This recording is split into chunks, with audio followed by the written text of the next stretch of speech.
E aí, investidores, tudo tranquilo? Chegamos agora no meio do ano de 2025 e nada melhor do que responder aquela famosa pergunta: a bolsa tá barata ou não tá? Antes da gente entrar no tópico do vídeo de hoje, eu peço que caso você ainda não seja inscrito, se inscreva, deixa o like, comentário, o beabá de sempre e vamos direto pro vídeo. No vídeo de hoje eu vou estar tentando responder a essa famosa pergunta. Para isso, a gente vai olhar dois pontos principais e estudar sobre eles de maneira bem rápida e bem por cima. Um é questão de múltiplo e outra coisa é quem é o maior investidor da nossa bolsa. Não pessoa, mas vocês vão entender um pouco. Olhando aqui para o relatório do BTG, bem rápido quando a gente olha para valuation. Hoje, o PL, né, o preço-lucro da nossa bolsa, quando a gente olha para uma média histórica, desconsiderando Petrobras e Vale, está cerca de 9,4 vezes preço-lucro, em comparação com a média histórica de 12 vezes, basicamente. A priori, já é um ponto positivo quando a gente olha para a sua média histórica. Obviamente, quando a gente pega esses picos aqui, que a nossa bolsa chegou a ser negociada quase a 20 vezes, quando a gente olha hoje ela sendo negociada abaixo de 10, já é um primeiro indicativo que pode sim ser uma boa oportunidade. Considerando o Vale e Petrobras ainda, investidores, a gente pode olhar para uma média de um pouco mais de 10 vezes e atualmente é um PL de 8,3. Olhando para o PL das small caps, como a gente pode ver, tanto para baixo como para cima, é geralmente onde a gente encontra uma volatilidade maior. A gente pode ver que uma média histórica, o PL das small caps, muitas vezes negociado acima de 20 vezes, certo? E quando cai também é negociado abaixo das suas 6, 7 vezes. Atualmente está em 9,5 vezes de preço-lucro. Também um bom indicativo. Por mais que nossa bolsa tenha subido sim ao longo desse ano, a gente pode ver que alguns setores ainda ficaram para trás, dando ênfase em papel e celulose, bens de capitais e até mesmo o agronegócio. É aquilo, investidores. Acaba que muita coisa é cíclica. Para quem tiver paciência, para quem realmente acreditar naquilo que está investindo e naquilo que está estudando, a tendência é que em um médio e longo prazo você consiga sim um bom resultado. Para além de papel e celular, a gente pode ver aqui petróleo e gás. Obviamente isso acaba sendo muito puxado pela guerra de Israel e Irã e cenário macro, mas ainda assim, própria parte de mineração e siderurgia caindo em média mais de 7,5%. E o segundo pilar que eu prometi que a gente ia estudar aqui um pouco, investidores, é a questão do investidor estrangeiro na nossa bolsa. Para quem não sabe ou não tem essa visão, o peso do investidor estrangeiro muitas vezes é o que basicamente determina o fluxo de entrada e, consequentemente, as negociações na nossa bolsa. Como a gente pode observar aqui, desde 2021, o fluxo estrangeiro vem caindo, basicamente. Em 2022, tivemos esse pico de 100 bilhões de reais entrando na nossa bolsa de fluxo único exclusivamente do estrangeiro. Contrapartida, 2022 já teve uma queda aqui. Em 2023, em 2024 tivemos um resgate de um pouco mais de 32 bilhões de reais. E esse ano a gente está com um fluxo positivo de 25 bilhões. Perfeito? Como a gente pode ver, tem essa entrada do investidor estrangeiro e existe essa correlação positiva. Ou seja, quando a gente tem uma entrada positiva de recurso do investidor estrangeiro, a nossa bolsa acaba refletindo isso nas suas cotações positivas também. E para aqueles que não estavam cientes do peso do investidor estrangeiro institucional e entender que, quem é um investidor de varejo, quando a gente fala nós, pessoas físicas, qual o peso que a gente tem investindo na bolsa. Desde 2011, esse relatório do BTG, que é agora nessa virada de semestre de 2025, apresenta bem isso. A gente pode ver aqui que desde 2011, investidores institucionais, estrangeiros e de varejo, o peso de cada um.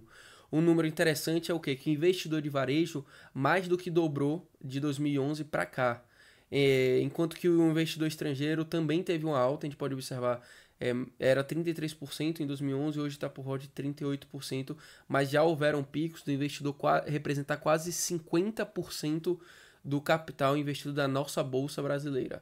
Contrapartida, o peso de investidor institucional acabou caindo ao longo do tempo e o peso de instituição financeira basicamente dobrou investidores. É muito importante a gente ter isso em mente, porque é basicamente o fluxo de investidor estrangeiro, ou seja, de recurso de fora, que acaba repercutindo na nossa própria movimentação da nossa bolsa. Então não se enganem quando vocês acharem que tá todo mundo internamente falando bem de Brasil, tá todo mundo, gestor, corretora, banco falando bem de Brasil. No fundo, o que importa é o fluxo estrangeiro.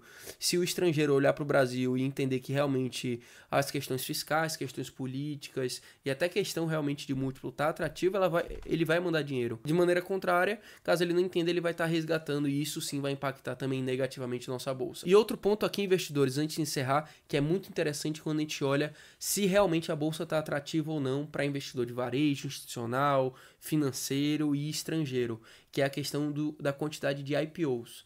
Como todo mundo sabe, né, caso quem não saiba, refrescando aqui bem brevemente, IPO são o que? Aberturas de capitais das empresas na bolsa, certo? Quando a empresa de capital fechado resolve abrir seu capital e se tornar uma empresa pública, certo? Por que ela faz isso? Por N motivos, seja para captar dinheiro no mercado, afinal a oferta primária ela está vendendo suas ações para os investidores, seja para realmente divulgar mais a marca, enfim, depende do racional que cada empresa resolve quando resolve abrir o capital da sua empresa. E o que a gente pode observar aqui? A gente pode ver que a quantidade de IPOs, a gente não vai se apegar muito a follow-on, que a follow-on é basicamente emissão de novas ações, mas a gente não vai entrar nesse espectro agora. Quando a gente olha para volume, para o número de negociações de IPOs na nossa bolsa desde 2004, a gente pode observar que, via de regra, sempre houveram IPOs aqui. Seja desde 2004, 7, 9, obviamente, e a gente vai entender essa relação. Quando a taxa de juros está mais baixa, ou seja, o mercado está mais aquecido, a economia está rodando mais, a tendência é que a gente tenha uma bolsa de valores também com novas empresas abrindo capital e assim, consequentemente, tendo um fluxo maior de capital dentro da nossa bolsa. A gente pode observar aqui em 2007, 64 novas empresas na nossa bolsa, depois 4, 11, 3, 10... Chegando aqui em 2020 e 2021 que tivemos 28 e 46 IPOs respectivamente. De lá para cá, 0 investidores, 0 IPOs, ou seja, 0 empresas abriram seu capital na bolsa. Quer dizer que tem menos empresas no país? Não. Simplesmente é um dado que a gente observa que essas empresas que muitas vezes já são grandes, né? Não quer dizer que uma empresa aqui de capital fechado não tenha seu faturamento, né, de 400 milhões, 4 bilhões, já seriam empresas de um porte considerável na bolsa. Simplesmente quer dizer que não faz sentido abrir. Por quê? Mais uma vez, refrescando, se a taxa de juros está baixa, a tendência é que o investidor esteja disposto a correr mais risco, ou seja, investir em renda variável, consequentemente comprar ações. Para muitas empresas, esse não é um bom momento agora porque o juros está muito atrativo. Ou seja, não tem um incentivo para o investidor, seja ele institucional, estrangeiro ou de varejo, correr um risco maior investindo, né, colocando seu dinheiro em empresas que estão começando agora na bolsa. Por isso que muitas empresas nem se arriscam para comprar, para abrir seu capital na bolsa, perfeito? Então o que a gente tem que ter em mente aqui é o quê? No momento que a gente consiga já ter uma taxa de juros ali abaixo dos seus 12, 11%, e podem anotar isso, investidores, a tendência é que esse número de IPOs volte a subir, comece com 3, 10, enfim, mas de maneira geral é isso que eu tô tentando abrir os olhos para vocês entenderem que eventualmente esse ciclo de mercado vai se inverter e a tendência é que o investidor estrangeiro volte de maneira mais agressiva, que a gente tenha mais IPOs, que esses múltiplos de PL da nossa bolsa e de empresas de maneira geral tendem a subir porque o investidor vai estar fazendo essa movimentação de sair de renda fixa e voltar para a renda variável. E no vídeo de hoje foi isso, investidores, um vídeo rápido também para bater nesses pilares centrais e respondendo a pergunta que, na minha visão, a bolsa está sim descontada. Quer dizer que não pode cair? Quer dizer que amanhã o cenário vai virar e vai começar a subir? Não.